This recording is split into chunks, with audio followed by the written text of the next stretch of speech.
పాకిస్తాన్ పైన దాడి జరుగుతుంది. అయితే ఆ దాడి చేస్తుంది శత్రు దేశమైన ఇండియానో లేక ఏ ఇతర దేశమో కాదు, పాకిస్తాన్ నైబర్ కంట్రీ అయిన ఆఫ్ఘనిస్తాన్.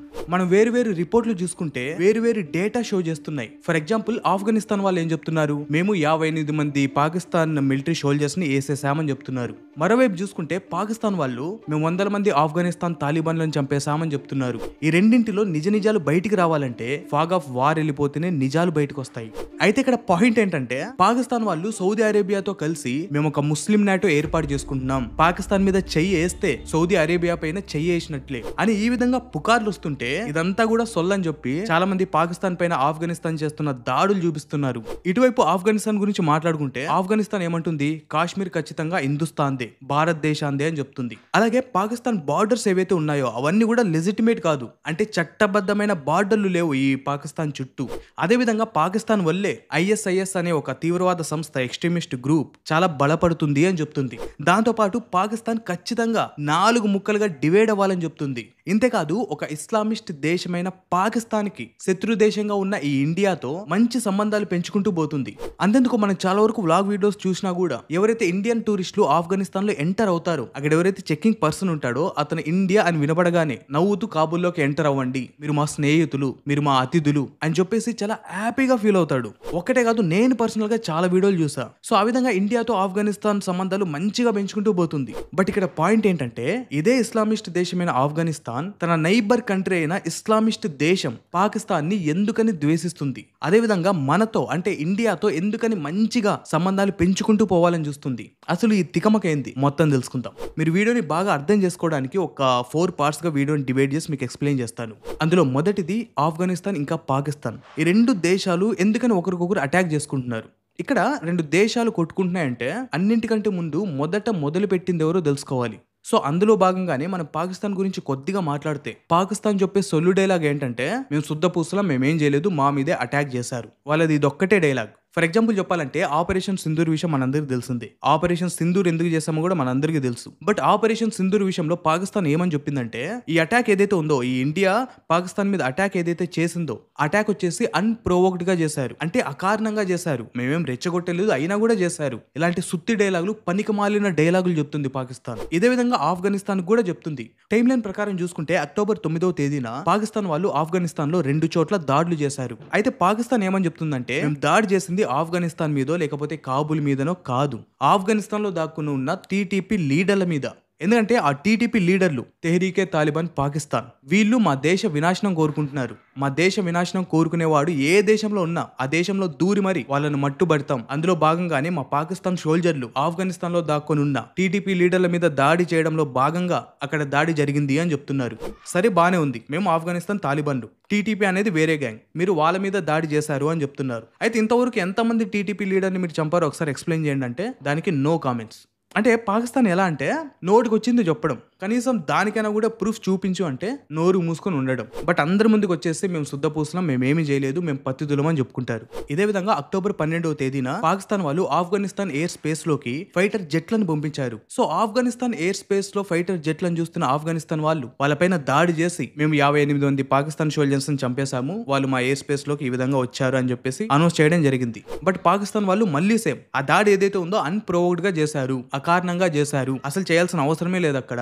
సో అందుకోసమే మేము మళ్ళీ తిరిగి దాడి చేస్తాం అని చెప్పేసి పాకిస్తాన్ వాళ్ళు ఆర్టిలరీ ఫైరింగ్ స్టార్ట్ చేశారు. తుర్కుం రోడ్ రూట్ ఏదైతే ఉందో అదంతా కూడా బంద్ చేశారు. నిజానికి అక్కడ ట్రేడ్ రవాణాలు అవుతూ ఉంటాయి. సో ఆ విధంగా దాడి చేసి మేము 100 మంది ఆఫ్ఘనిస్తాన్ వాళ్ళను మట్టు పెట్టాం అని మీడియా ముందుకు వచ్చేసి అనౌన్స్ ఇవ్వడం జరిగింది. ఈ విధంగా 2 దేశాలు గొడవలు జరుగుతుంటే మధ్యలో ఖత్తర్ ఇంకా సౌదీ అరేబియా వచ్చి నాన్న తమ్ముళ్ళు గొడవ పడకండి అని చెప్పేసి ఏదో సర్ది చెప్పారు. సో అదే టైంలో ఆఫ్ఘనిస్తాన్ ఫారెన్ మినిస్టర్ మన ఇండియాకి వచ్చి మీటింగ్ అవన్నీ అయిపోయిన తర్వాత మీడియా ముందుకు వచ్చి ఓపెన్ గా చెప్పాడు, మా ఆఫ్ఘనిస్తాన్ లో ఎలాంటి వేరే దేశాల మిలిటరీ బేసెస్ ఉండవు, మిలిటరీ ఇన్వాల్వ్మెంట్ ఉండదు.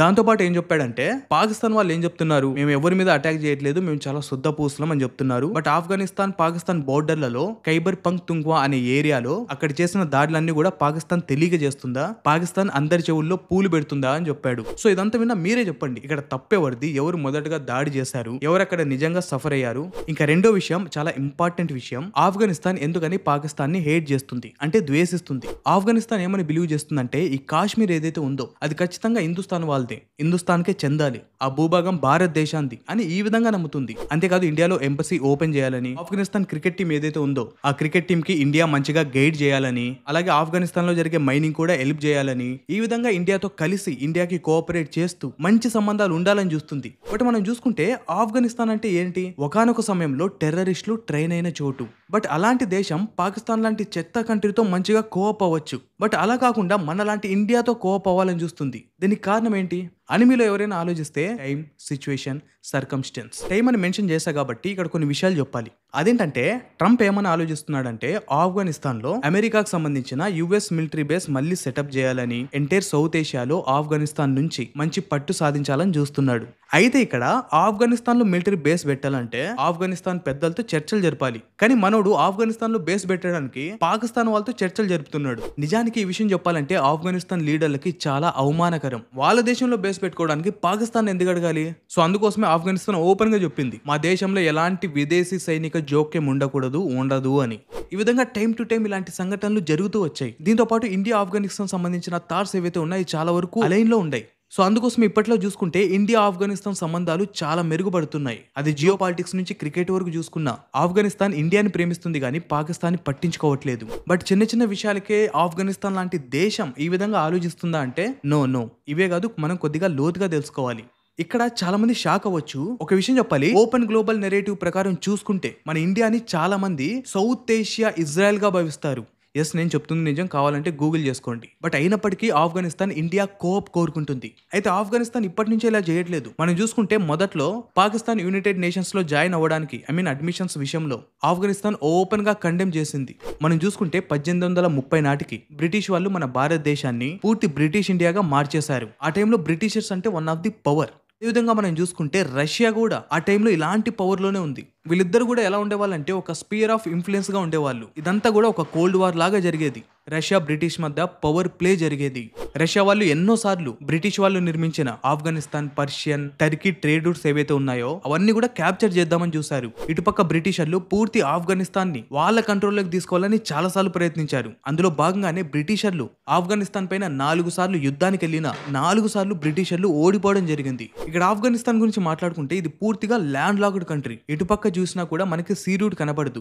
నిజానికి చెప్పాలంటే ఆఫ్ఘనిస్తాన్ కి అదే గుడ్ పాయింట్, అలాగే బ్యాడ్ పాయింట్ కూడా. అలాగే బ్రిటిషర్ల భయం ఏంటంటే ఆఫ్ఘనిస్తాన్ నైబర్ కంట్రీస్ ని, ఆఫ్ఘనిస్తాన్ ని రష్యా వాళ్ళు స్వాధీనం చేసుకోకూడదు. ఎందుకంటే ఆ విధంగా స్వాధీనం చేసుకుంటే రష్యా వాళ్ళు బ్రిటిష్ ఇండియాకి ఈజీగా రాగలరు. అది జరగకూడదు. అండ్ ఆఫ్ఘనిస్తాన్ లీడర్ అబ్దుల్ రహమాన్ ఖాన్, అలాగే బ్రిటిష్ ఇండియాలో వన్ ఆఫ్ ది లీడర్ అయిన మోర్టైమర్ డురాంట్, వీళ్ళిద్దరి మధ్య కొద్దిగా కాన్ఫ్లిక్ట్ రావడం వల్ల డురాంట్ లైన్ బార్డర్ వేయడం జరిగింది. ఈ బార్డర్ లో ఆఫ్ఘనిస్తాన్ పూర్తిగా సెపరేట్ వెళ్ళిపోతుంది. ఆ విధంగా లెఫ్ట్ సైడ్ చూసుకుంటే ఆఫ్ఘనిస్తాన్ ఉంటుంది, రైట్ సైడ్ చూసుకుంటే బ్రిటిష్ ఇండియా ఉంటుంది. బ్రిటిష్ ఇండియాలో ఈ బార్డర్ లైన్ గీయడం వల్ల చాలా వరకు ప్లేసెస్ కూడా యాడ్ అవ్వడం జరిగింది. అయితే 1919 ఆఫ్ఘనిస్తాన్ కి పూర్తిగా ఇండిపెండెన్స్ వచ్చింది. ఆ తర్వాత చూసుకుంటే 1947లో భారతదేశం నుంచి పాకిస్తాన్ సెపరేట్ దేశంగా వెళ్ళిపోయింది. అయితే బ్రిటిషర్లు చేసిన తప్పేంటంటే మనకు కాశ్మీర్ కాన్ఫ్లిక్ట్ ఎలా ఉందో అదే విధంగా ఈ డురాంట్ లైన్ కాన్ఫ్లిక్ట్ కూడా అలాగే వదిలేసి వాళ్ళు లండన్ వెళ్ళిపోయారు. ఇక్కడ పాయింట్ ఏంటంటే ఆ డురాంట్ లైన్ గీసింది ఎవరు? బ్రిటిషర్లు. బట్ బ్రిటిషర్లు ఆ ఎంటైర్ బ్రిటిష్ ఇండియాని వదిలిపోయేటప్పుడు దాని గురించి ఏ ప్రస్తావన లేకుండా వెళ్ళిపోయారు. వాళ్ళు వెళ్ళిపోయే ముందు ఖచ్చితంగా ఆ బార్డర్ లో ఉన్న వాళ్ళని అడగాలి, మీరు పాకిస్తాన్ లో జాయిన్ అవుతారా లేక ఇండియాలో జాయిన్ అవుతారా అని. అలా అడగకుండా వెళ్ళిపోవడం జరిగింది. ఆ బార్డర్ లో ఉండే జనాలు, పాస్తూన్స్ ఎవరైతే ఉన్నారో వాళ్ళకి అది నచ్చలేదు. ఎందుకంటే వాళ్ళకి అక్కడ రైట్ ఉంది ఎక్కడ జాయిన్ అవ్వాలని. ఆ విధంగా బార్డర్లలో కాన్ఫ్లిక్ట్ ఉన్నందువల్ల పాకిస్తాన్ వాళ్ళు 1949లో ఆ బార్డర్ ఏరియాలో దాడులు చేయడం జరిగింది. అయితే ఆ దాడులు అవన్నీ చూసిన తర్వాత బ్రిటిష్ వాళ్ళు ఒక అనౌన్స్ చేయడం జరిగింది, ఏదైతే డురాంట్ లైన్ మేము గీసామో మేము పవర్ లో ఉన్నప్పుడు అదే ఫిక్స్. అటుపక్క ఉన్నదే ఆఫ్ఘనిస్తాన్, ఇటుపక్క ఉండేదంతా పాకిస్తాన్ అని చెప్పేసి ఒక కన్ఫర్మేషన్ వదిలారు. ఆ తర్వాత పాకిస్తాన్ వాళ్ళు కూడా ఇంకా గట్టిగా ఇదే బార్డర్ లైన్, ఆ బార్డర్ లైన్ విధంగానే దేశాలు ఉండాలి, అదే ఫిక్స్ అని చెప్పేసి ఆఫ్ఘనిస్తాన్ వాళ్ళ మీద రుద్దడం జరిగింది. సో ఆఫ్ఘనిస్తాన్ వల్ల ఆ టైంలో ఏం చేసే పరిస్థితి లేదు కాబట్టి వాళ్ళకు కూడా ఏం చేయాలో అర్థం కాలేదు. స్టోరీ అంతవరకు బానే ఉంది. అయితే 1971న ఇండియా పాకిస్తాన్ ఫైటింగ్ లో పాకిస్తాన్ ఓడిపోయిన తర్వాత పాకిస్తాన్ కి చాలా బాగా అర్థమైంది, మనం ఇలా ట్రెడిషనల్ గా పద్ధతిగా వెళ్తే పని అవ్వదు, అక్కడ ఇండియా తరిం కొడుతుంది, వాళ్ళని ఏం చేయలేం అని చెప్పేసి సిఐఏ వాళ్ళతో చేతులు కలిపి ఆఫ్ఘనిస్తాన్ లో ఉన్న ట్రైబల్స్ ఎవరైతే ఉంటారో ఆ ట్రైబల్ ని చేరదీసి టెర్రరిస్ట్ ట్రైనింగ్ ఇచ్చారు, ఆయుధాలు అవన్నీ కూడా సప్లై చేశారు. సాధారణ ట్రైబల్ ని కాస్త టెర్రరిస్ట్ ట్రైబల్ గా మార్చేశారు. ఎందుకంటే అలా తయారు చేసి ఆ ట్రైబల్స్ ని, ఆ టెర్రరిస్టులని ఇండియా పాకిస్తాన్ యుద్ధంలో వాడుకుందామని సిఐఏ దానికి హెల్ప్ కూడా చేస్తుంది. సిఐఏ ఎందుకు హెల్ప్ చేస్తుందంటే ముందుగా వాళ్ళని మంచిగా ట్రైన్ చేసి రష్యా మీదకు పంపివ్వాలి. రష్యా మీదకు పంపించిన తర్వాత పాకిస్తాన్ ఇండియా గొడవల్లో ఇండియా మీదకు పంపివ్వాలి. ఇది వాళ్ళ కాన్సెప్ట్. అయితే ఇక్కడ ఒక లాయర్ చెప్పిన ఇంగ్లీష్ సామెత గుర్తొస్తుంది. You cannot keep snakes in your back yard and except them only to byte your neighbour. అంటే నువ్వు ఇంట్లో పాముని పెంచుకొని ఓన్లీ పక్కింటోల్ని మాత్రమే అది కరుస్తుంది అని ఎక్స్పెక్ట్ చేయకూడదు. ఏదో ఒక రోజు అది నిన్ను కూడా కాటేస్తుంది. ఈ సినారియోలో పాకిస్తాన్ ఎవరైతే ఆఫ్ఘనిస్తాన్ ట్రైబల్ ని చేరదీసి వాళ్ళకి ఆయుధాలు అన్ని ఇచ్చి వాళ్ళని ఒక టెర్రరిస్టులుగా మార్చి వాళ్ళ శత్రువుల పైన ఉసిగొలుపుదామని ఆలోచించారో వాళ్ళే తరువాతి రోజు తెహ్రీకి తాలిబాన్ పాకిస్తాన్ అనే పేరుతో పాకిస్తాన్ ని కాటేయడానికి రెడీ అయ్యారు. సో ఇక్కడ నుంచి మూడో భాగం మాట్లాడుకుందాం. ఆఫ్ఘనిస్తాన్ తాలిబాన్లు వేరు, అలాగే ఈ తెహ్రీకి తాలిబాన్ పాకిస్తాన్లు వేరు. ఎందుకంటే వీళ్ళిద్దరికున్న థాట్స్ వేరు, వారి సిద్ధాంతాలు వేరు, వాళ్ళ లక్ష్యం వేరు. ఈ తెహ్రీకి తాలిబాన్ పాకిస్తాన్ ఏమని ఆలోచిస్తుందంటే పాకిస్తాన్ 4 భాగాలుగా విడిపోవాలి. బలూచిస్తాన్ ఒక పార్ట్, పంజాబ్ ఒక పార్ట్, సింధ్ ఒక పార్ట్, అలాగే ఫాటా అని ఒక ఏరియా ఉంది, అది ఒక పార్ట్ గా విడిపోవాలి. ఈ ఫాటా అనే ఏరియాలో వాళ్ళ క్యాలిఫేట్ ని నిర్మించాలి. ఇది వీరి ఆలోచన. ఈ లక్ష్యాన్ని చేరుకోవడానికే పాకిస్తాన్ పైన వీళ్ళు దాడులు చేస్తూ ఉంటారు. ఇలా ఆలోచించడానికి కూడా కారణాలు ఉన్నాయి, అవన్నీ కూడా వేరే వీడియోలో మాట్లాడుకుందాం. సో ఆ లక్ష్యం కోసమే ఈ టీటీపీ వాళ్ళు పాకిస్తాన్ పైన ఎన్నో దాడులు చేశారు. ఆ దాడుల్లో భాగంగానే 2007లో రావల్పిండిలో జరిగిన దాడిలో ప్రైమ్ మినిస్టర్ భుట్టో కూడా చనిపోయాడు. ఇంతేకాదు పెషావర్ లో జరిగిన ఒక ఆర్మీ స్కూల్లో చాలా మంది చనిపోవడం జరిగింది. అందులో చాలా వరకు స్టూడెంట్స్ కూడా ఉన్నారు. సో ఈ విధంగా ఎన్నో దాడులు జరిగాయి. పాకిస్తాన్ కూడా సైలెంట్ గా ఉండలేదు, పాకిస్తాన్ కూడా దాడులు చేసింది. ఆ విధంగానే టీటీపీ లీడర్ అయిన నూర్వాలి మక్సూద్ పైన దాడి చేశారు, కానీ అది విఫలమైంది. దాడి చేసిన తర్వాత రోజే మీడియా ముందుకొచ్చి మరి నా ట్రైబల్ జనాలతో నేను చాలా సురక్షితంగా ఉన్నాను, ఏం కాలేదు అని చెప్పాడు. ఈ కాన్ఫ్లిక్ట్ విషయంలో ఒక చివరి మాటగా మాట్లాడాలంటే ఈ పాకిస్తాన్ గ్లోబల్ స్ట్రాటజీ చాలా తిక్మగ్గా ఉంది. ఎందుకంటే పాకిస్తాన్ కి ట్రంప్ స్నేహం కావాలి, చైనాతో సంబంధాలు ఉండాలి, అలాగే రష్యా ఇండియాతో ఒక స్పెషల్ రిలేషన్ ఎలా మెయింటైన్ చేస్తుందో అలా స్పెషల్ రిలేషన్ మెయింటైన్ చేయాలని రష్యాని వేడుకుంటుంది. సో సింపుల్ గా చెప్పాలంటే నీళ్లలో పడ్డ వ్యక్తి ఎలా అయితే గిలగిలా కొట్టుకుని చేతులు అన్ని వైపులో చాపుతాడో అదే పరిస్థితి ఇప్పుడు పాకిస్తాన్ కూడా ఉంది.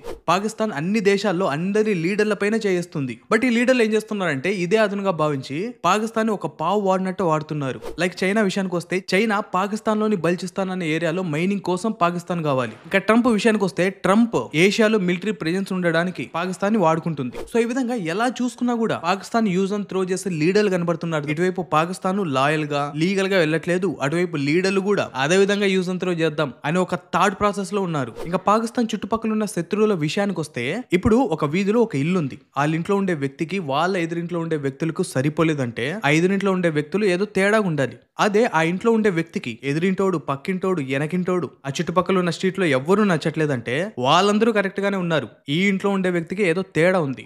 అదే విధంగా ఇక్కడ పాకిస్తాన్ లో ఏదో తేడా ఉంది, పాకిస్తాన్ లో ఏదో తప్పు ఉంది. అందుకోసమే చుట్టుపక్కల ఉన్న నైబర్ కంట్రీలు అందరూ కూడా శత్రువులో ఉన్నారు.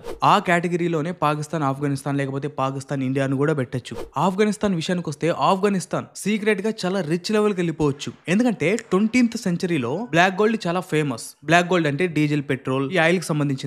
బట్ 21st సెంచరీలో వైట్ గోల్డ్ కి చాలా విలువ. White gold in the sense lithium. మనం చూసుకుంటే $1 trillion విలువ గల లిథియం రిజర్వ్స్ ఆఫ్ఘనిస్తాన్ లో ఉన్నాయి. అందుకోసమే ఆఫ్ఘనిస్తాన్ ని సౌదీ అరేబియా ఆఫ్ లిథియం అని పిలుస్తారు. రానున్న 20 సంవత్సరాలు చూసుకుంటే దీని డిమాండ్ 40 రెట్లు పెరుగుతుందని ఒక అంచనా. సో అందుకోసమే ప్రతి లీడర్ కూడా ఈ ఆఫ్ఘనిస్తాన్ పైన ఒక కన్ను వేసే ఉన్నారు. అదే విధంగా మనం చూసుకుంటే చైనా వరల్డ్ వైడ్ గా ఈవీ ప్రొడక్ట్స్ లో 57% మొత్తం కూడా వాళ్ళదే. సో అలాంటిది గుంటనక్క తెలివి ఉన్న చైనా ఈ ఆఫ్ఘనిస్తాన్ లో ఉండే లిథియం ను వదిలేస్తుందా? ఆఫ్ఘనిస్తాన్ అనే కాదు, ప్రపంచంలో చూసుకుంటే లిథియం ఉన్న చాలా చోట్ల చైనా ఆల్రెడీ ఇన్వెస్ట్ కూడా చేసేసింది. ఇంకా ఆఫ్ఘనిస్తాన్ విషయంలో కూడా అదే జరిగింది. ఆల్రెడీ $1 billion కి డీల్ కూడా అయిపోయింది. ఈ డీల్ లో భాగంగా బదులుగా ఆఫ్ఘనిస్తాన్ వాళ్ళకి మంచి ఉద్యోగాలు ఇస్తాం, మంచి లైఫ్ ఉంటుంది అని చెప్పడం జరిగింది. నిజానికి ఇక్కడ మాట్లాడుకుంటే అది శత్రు దేశమైనా ఏ దేశమైనా కూడా మనం కొన్ని విషయాల్లో వాళ్ళు బాగా ఆలోచిస్తే మెచ్చుకోవాలి, దాని నుంచి నేర్చుకోవాలి. సో అదే విధంగా చైనా తెలివికి గానీ లేకపోతే ముందస్తు ఆలోచనకి గానీ మనం ఖచ్చితంగా మెచ్చుకోవాల్సిందే. బట్ చరిత్ర పరంగా చూసుకున్నా, ప్రెజెంట్ చూసుకున్నా ఇండియానే.